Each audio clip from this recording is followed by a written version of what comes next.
Eskom has cracked down and found 20,000 meters of copper cables, 49 transformers, and all of this seized in one place in Lion Park. And it's just shocking to see the scale of the desperation of the people that they would do this. Eskom confiscated 49 transformers and more than 20,000 meters of copper cables that residents of Lion Park in Pietermaritzburg had used to steal power following the removal of illegal electricity connections. Well, now the connections are gone again. And this is from IAL.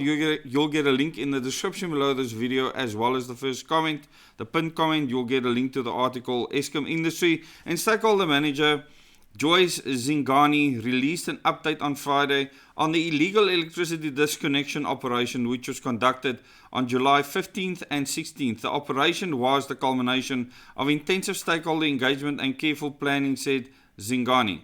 Well, you must hope that the poor workers removing the stuff is not going to get annihilated, so they must have had the military with them.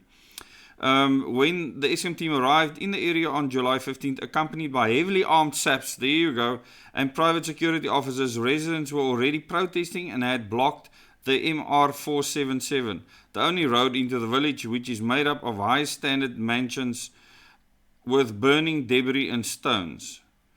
Wow. However, the law enforcement agencies managed to quell the chaos and the disconnection proceeded. The following material was removed and confiscated. Over 20,000, that's 20 kilometers of aluminium and bundled conductors, 49 transformers, tons of illegally installed poles and other electrical infrastructure. The state-owned power utility conducted the operation after obtaining a disconnection order from the Pietermaritzburg High Court, leaving residents without power. Now, I don't know what the fallout of this is going to be, but in the Southern African region, things are not straightforward because the governance system that was imposed on us post-1994, most people in the country don't believe in. That's why they're not voting in that system anymore. And we will have to see how that pans out. Eskom said the community stole electricity worth about 14 million per year using items that appear to have been obtained illegally. There must be people with electrical infrastructure knowledge that actually install this. This is not any quack that can just do that. So this must be organized in some way or form, and people that work in Eskom might actually be involved.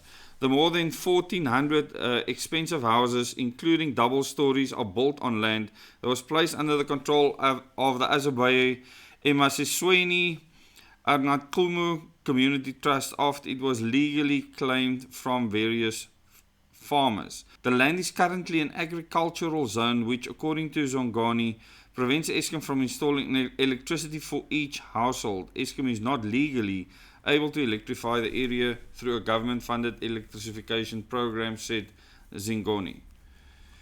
So, this is quite a mess. Very interesting. You can go and read the rest of the article. The government creating situations where you have these huge homes being built. So, this is not poor people. These are desperate people that have big mansions that don't have electricity infrastructure to it because it's built on agricultural land, and all Eskom can do is apply a point. So this is quite a stuff up, and the government needs to flip and wake up. I don't think we have people in government even capable of dealing with issues like this, and until the governance system is changed, we stand no chance of improving this at all. Tell me in the comments what you think of this mess. If you are in the area, give me information on your experience with regards to this. But, you know, at the end of the day, the only thing we can do in the current system is to vote the current government out.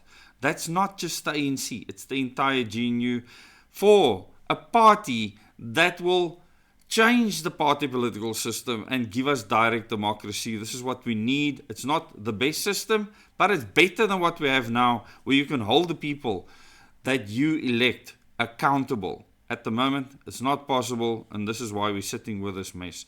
Thanks so much. Till the next video.